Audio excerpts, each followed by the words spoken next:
Why is it so hard to maintain accurate provider information? First of all, this information changes all the time. Doctors are constantly moving in and out of networks. They're constantly accepting new insurance coverage.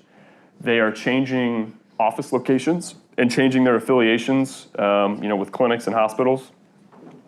So the information changes a lot. So unless that doctor is very good about calling up their networks and the payers they're affiliated with, every time one of those data fields changes, it's going to fall out of sync really quick. Most doctors don't do that either. So it requires the health plan to pick up a phone every couple months, reach out to the doctor and say, hey, this is the information we have on file. Is that correct? So pretty manual. Updates do come in.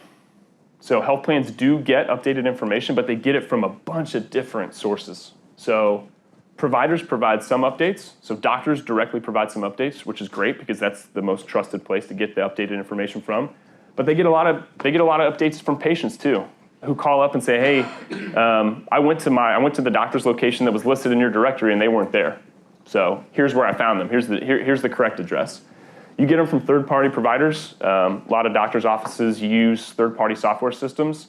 Those systems collect data about the doctor as well and can inform a payer if an address changed or a phone number changed. How can blockchain kind of reimagine this ecosystem here? You've got a bunch of health plans that all have relationships with the same doctors, and they're all trying to maintain the same information. So right now, payer A maintains a directory. Payer C maintains a directory. E, D, B, they all do the same thing. And there could be a good amount of overlap in those networks. So payer A may be trying to maintain the same information about a doctor that E and D are, but no one's talking to each other.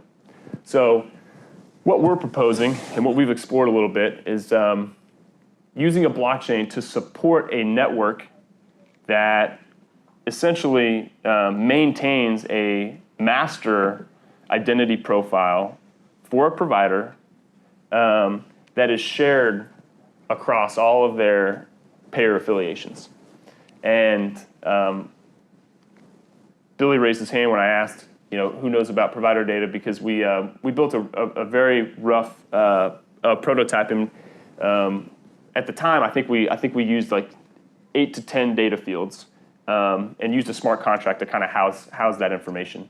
But the benefits here are that you get synchronization, which has not existed. You get consensus around what the current state of that record is, and you allow providers to interact once with the network instead of having to go to 5 or 6 different health plans that they have agreements with and update that information 5 or 6 times.